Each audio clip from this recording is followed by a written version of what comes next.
En este mes estamos hablando de ser miembro de una iglesia local, lo que implica ser oveja de Cristo. Para ser miembro de una iglesia local hay que ser creyente genuino. Uno puede estar en una lista de membresía, uno puede estar en una lista de miembros, pero eso no significa que uno es miembro de la iglesia local necesariamente. Puede que uno no sea un creyente verdadero y no es parte de la iglesia todavía. Simplemente es parte de una nómina.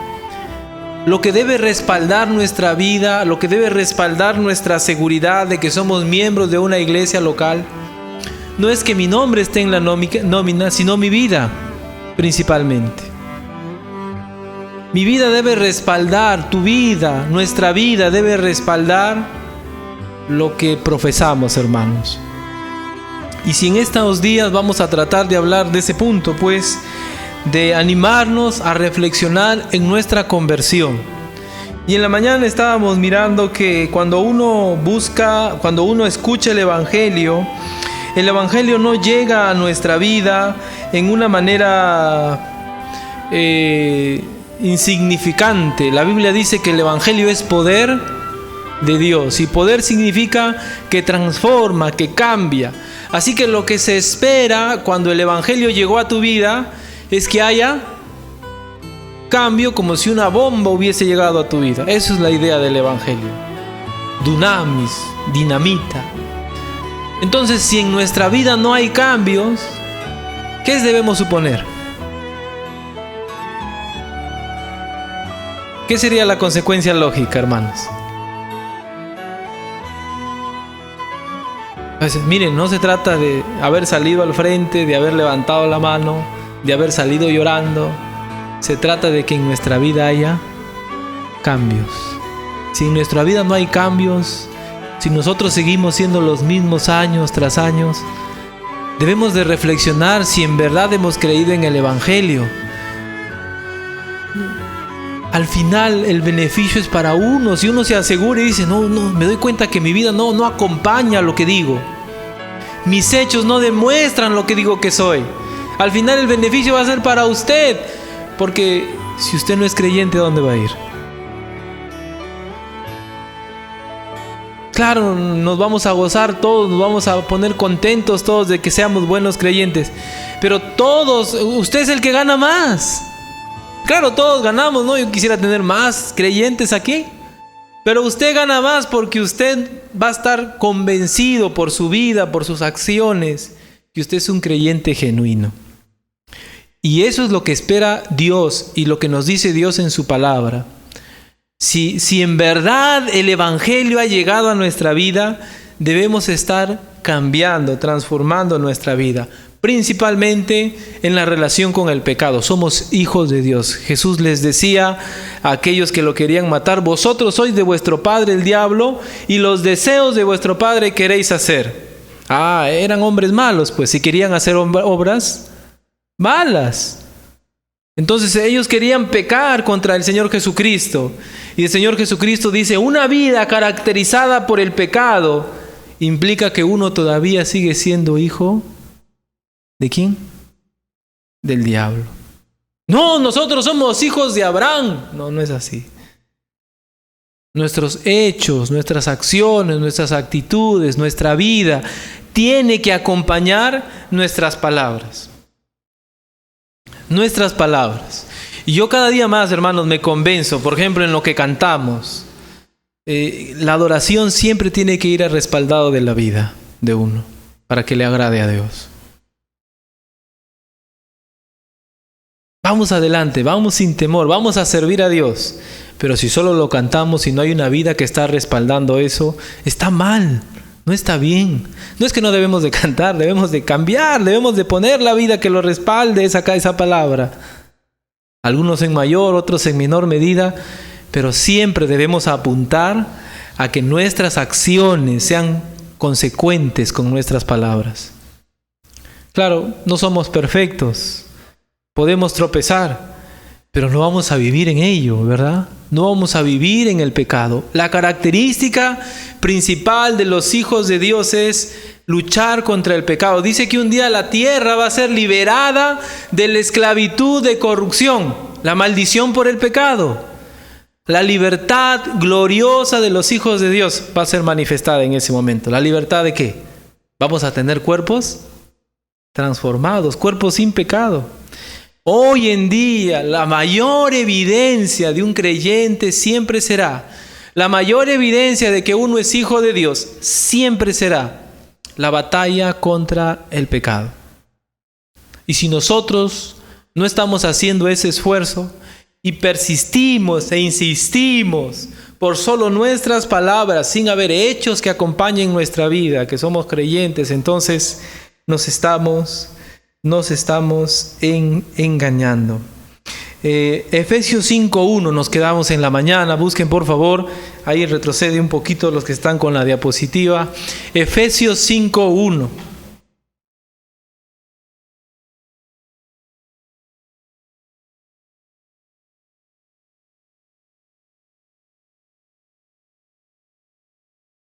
Cuando llegue el Evangelio, hermanos, a nuestra vida y en verdad somos alcanzados por él, ocurre algo tremendo. Llegamos a ser hijos de Dios. Sed, pues, imitadores de Dios como hijos amados.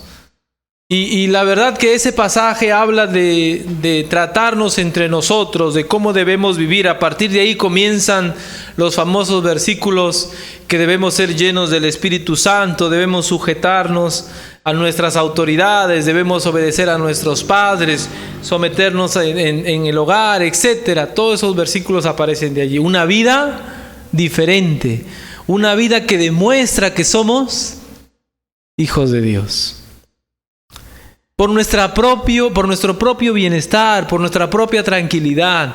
No porque uno gane o pierda. Y la verdad que en realidad cada uno es responsable, queridos hermanos. Yo no puedo cambiarle sus hábitos, ni usted puede cambiar los míos. Usted es responsable por su vida. Usted es responsable por su vida espiritual. Delante del Señor, Él nos va a juzgar a cada uno según nuestras obras.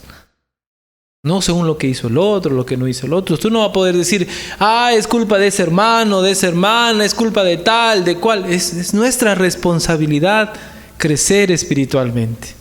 Y solo va a pasar si es que el Evangelio ha llegado a nuestra vida. Si es que el Evangelio ha llegado a nuestra vida, Juan 3, capítulo 16 y 18 nos dice, al 18 nos dice algo. Noten lo que dice. Juan 3, 16 al 18. Porque de tal manera amó Dios al mundo que ha dado a su Hijo unigénito, para que todo aquel que en Él cree no se pierda, mas tenga vida eterna. Porque no envió Dios a su Hijo al mundo para condenar al mundo, sino para que el mundo sea salvo por Él. El que en Él cree no es condenado, pero el que no cree ya ha sido condenado, porque no ha creído en el nombre del unigénito Hijo de Dios. El que cree en el Hijo tiene vida eterna, dice el versículo 36. Pero el que rehúsa creer en el Hijo no verá la vida, sino que la ira de Dios está sobre él. Si nosotros hemos sido alcanzados por el Evangelio, queridos hermanos, si en verdad el Evangelio ha llegado a nuestra vida, debe haber una transformación. Hemos visto en la mañana y un ratito ahora que lo primero que debemos pensar es que el Evangelio nos ha dado una nueva naturaleza al creer en Él. Ahora somos hijos de Dios. Cuando hablamos de naturaleza, hablamos de quién somos hijos. ¿Habrá personas con dos naturalezas? Yo creo que no, porque la naturaleza se hereda por nacimiento. Y no hay nadie que tenga mitad algo, ¿o sí? Habrá personas que son mitad algo y mitad algo. No, uno es 100% humano, ¿verdad? O otro, los animales son 100% animales. No hay personas con doble o seres con doble naturaleza. Espiritualmente hablando, o somos hijos de Dios o no lo somos. No es que soy mi lado bueno, mi lado malo. Será su lado bonito, su lado feo, pero hijos de Dios o hijos del diablo, no puede haber a la vez. No es que me gana mi lado malo. No, o eres malo. Jesús dijo, el árbol malo da malos frutos y el árbol bueno No puede el árbol malo dar buenos frutos, porque no es consecuente, ¿verdad? Ni el árbol bueno dar malos frutos. No hay medias tintas en el lenguaje del Señor Jesucristo. La naturaleza se adquiere por nacimiento y esa es la importancia de ser hijo. La batalla contra el pecado. Nuestra nueva naturaleza nos impulsa a alejarnos de lo malo. No puede haber un hijo de Dios que quiere ir a lo malo, que quiere ir al pecado y que se quede allí. Eso no está bien, eso no es congruente con la palabra de Dios. Los hijos de Dios ya no quieren pecar, ya no practican el pecado, dice Juan. Debemos alejarnos de él. Pero en Juan 3:16, si el Evangelio ha llegado a nosotros, eso nos enseña también que nosotros, los que hemos creído verdaderamente, tenemos vida eterna. Amén. Amén. ¿Qué es la vida eterna? Facilito.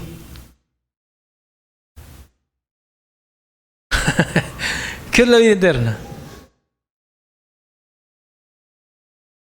¿Qué es la muerte eterna? Ahí está, les pongo más difícil. La muerte eterna es morar, vivir, ¿no? ¿Dónde? En el lago de fuego, ¿sí o no? Separado de Dios, obviamente, la separación eterna de Dios. Y la vida eterna no solo tiene que ver con vivir eternamente, ¿verdad? Sino vivir en la presencia de Dios por toda la eternidad. Y a pesar de que somos pecadores, a pesar de que no lo merecemos, Dios envió a su Hijo a morir por nosotros en una cruz. Y ahora, si hemos creído de verdad, tenemos vida eterna. Hemos pasado de muerte a vida. Y eso se tiene que evidenciar, hermanos amados. Eso se tiene que mostrar, eso se tiene que notar en nuestra vida. Si yo vivo mi vida de una manera rebelde, de una manera desobediente a Dios, ¿cómo voy a decir, o con qué frescura puedo decir, oye, yo tengo vida eterna? No, si lo que me caracteriza es la muerte. Si mis actos son de muerte, ¿cómo voy a decir que tengo vida eterna? Debemos reflexionar. Debemos meditar en nuestro comportamiento si demostramos tener vida eterna. Un pasaje, Juan 10, 25 al 30. Juan 10, 25 al 30. Estamos pensando qué ha pasado cuando el Evangelio ha llegado a tu vida. Jesús le respondió: os lo he dicho y no creéis. Las obras que yo hago en nombre de mi Padre, ellas dan testimonio de mí. Pero vosotros no creéis, porque no sois de mis ovejas, como os he dicho. Versículo 26 dice que aquellos que no creen no son ¿qué? ¿No son qué? Ovejas. Y por lo tanto, los que creen, ¿qué son? Ovejas. Cuando uno cree en el Evangelio, ¿en qué se convierte? En oveja. ¿Qué más sigue? Versículo 27. Según ese versículo, yo creo que les he enseñado esta parte antes. Versículo 27, hermanos, alumbremos nuestra mente. ¿Habrá oveja descarriada? Versículo 27. ¿Qué dice el versículo 27? ¿Habrán ovejas descarriadas? ¿Qué dice el versículo 27? ¿Que sí o que no? No, las ovejas ¿a quién siguen? A su pastor, al Señor Jesucristo. Noten lo que sigue. Yo les doy vida eterna, no perecerán jamás, ni nadie las arrebatará de mi mano. Mi Padre que me las dio es mayor que todos, y nadie las puede arrebatar de la mano de mi Padre, y yo y el Padre uno somos. Jesús un día estaba comiendo con publicanos y pecadores, y los fariseos dijeron: mira, cómo come, si fuera Dios no lo haría. Y el Señor Jesucristo empezó a explicar con parábolas para que ellos entiendan lo que Dios siente cuando un pecador se arrepiente. Para explicar el gozo de haber encontrado algo que se ha perdido. Y explicó primero la parábola de un hombre que tenía una oveja y que se le perdió la oveja en el desierto, ¿no? Y dice: ¿quién de vosotros, ¿no?, que tuviera 100 ovejas, no pierde una, deja las 99 y va a buscarla, ¿verdad? Y cuando la encuentra, la coge, la pone sobre sus hombros, gozoso llama a sus amigos: gozaos y alegraos. ¿Y qué dice el refrán ahí? Así hay gozo en el cielo por un pecador que se arrepiente. Esas ovejas no es lo mismo que estas ovejas de aquí. No vaya a pensar usted, yo soy hasta canciones hemos hecho, ¿verdad? Muy bonitas. Pero no tienen nada que ver con la salvación. No hay ovejas descarriadas. Ah, pastor, pero en las ilustraciones que dan, las ovejas por naturaleza son medias tontuelas, dicen. Así dicen, ¿no? Las ovejas, así los animalitos, ¿no? Son medias así que se dejan, se pierden, y se pierden pues las ovejitas. Y así son los creyentes también. Se pierden, son medios inocentones. Yo creo que no. Yo creo que hay ovejas bravas, ¿no? Pero según la palabra de Dios eso no es cierto. Simplemente Jesús estaba explicando en otra parábola, en una parábola con formas, con lenguaje para ellos, que ellos lo entiendan, cómo es el gozo en el cielo. Hoy en día Jesús hubiese dicho, quizás si tú tienes algo valioso en tu casa y se te pierde y lo encuentras y te produce gozo, así es para Dios en el cielo. Algo valioso es un pecador que se arrepiente. No es un cristiano que se aparte y vuelve la oveja perdida. Eso está mal. No es correcto. No es que hay ovejas negras en el reino de Dios, hermanos. O eres oveja o no lo eres. O creíste o no creíste. El texto dice, versículo 27, mis ovejas oyen mi voz y yo las conozco y me siguen, hermanos. Eso implica que uno es oveja ¿por cuánto tiempo? ¿Por cuánto tiempo uno va a seguir al Señor? ¿Me dejo entender? No caigamos en ese pensamiento de que, ay, se fue, pobrecito, a una oveja descarriada. Porque si se fue y no volvió, probablemente nunca fue oveja. Nunca fue oveja. Debemos, hermanos, reflexionar en nuestra condición. En verdad estamos actuando como ovejas siguiendo al pastor, porque ese es el otro lado. Ahora, los que sí nos consideramos ovejas, ¿en verdad estamos siguiendo al Señor Jesucristo? ¿Estamos escuchando su voz? ¿Estamos avanzando donde Él quiere? ¿Estamos yendo de acuerdo a su palabra? Porque las ovejas no es que van a escuchar sensorialmente con su mente, así con un sexto sentido, la voz de Dios. No, las ovejas escuchan la voz de Dios en su palabra. Por eso digo que las enseñanzas para nosotros deben ser la parte más importante del día. Y ahora hay más ventajas, ¿no? Hay formas como mandarles para que ustedes repasen las enseñanzas, los mensajes. Hay formas para que ustedes estén todo el tiempo comiendo otra vez el alimento. Porque esa es la forma en que se cuidan a las ovejas, hermanos. Enseñándoles la palabra de Dios. Ayudándoles a las ovejas a depender de la palabra de Dios. ¿Qué pasa si usted depende de un hermano o de un pastor? El pastor se va, los hermanos pasan y la persona sufre, se desanima. Y cuando viene otro pastor, ¿qué dicen? Ah, yo soy oveja de ese pastor y mi pastor así fue así, y empieza a haber una guerra y media, ¿no? Pero si los pastores enseñamos a las ovejas a depender de la Escritura, qué bueno va a ser, hermanos. Qué bueno va a ser. Si ustedes como ovejas, o yo como oveja, porque yo también soy oveja del Señor, entendemos que debemos depender de la palabra de Dios, eso va a ser tremendo. Porque los hombres pasamos. Hoy estamos aquí, mañana no sabemos. Pero la palabra de Dios es los que les va a ayudar a ustedes a mantenerse firmes, hermanos. Oír la palabra de Dios, escuchar la palabra de Dios, meditar la palabra de Dios, es escuchar a su pastor celestial, a nuestro Señor. Mis ovejas oyen mi voz, yo las conozco y me siguen. ¿Cuál es nuestra actitud hacia la enseñanza de la palabra de Dios? ¿Cuál es nuestro corazón hacia los mensajes, hacia la predicación de la palabra?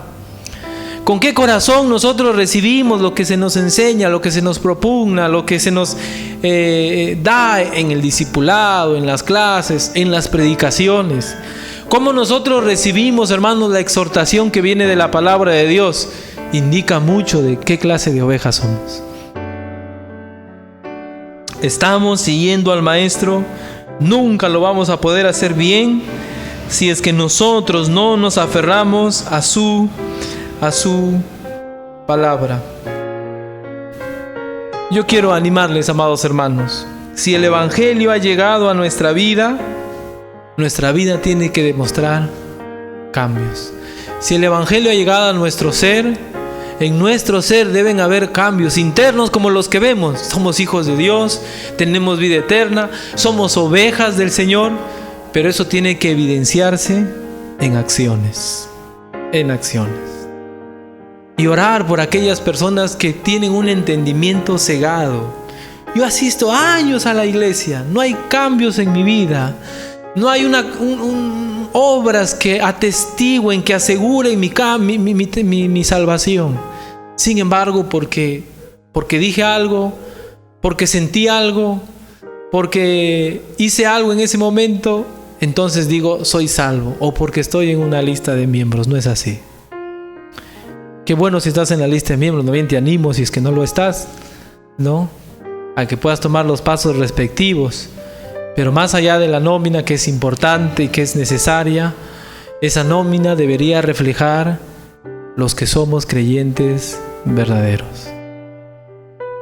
Y la única manera es cambios en nuestra vida, cambios rotundos, batallar contra el pecado, seguir al pastor.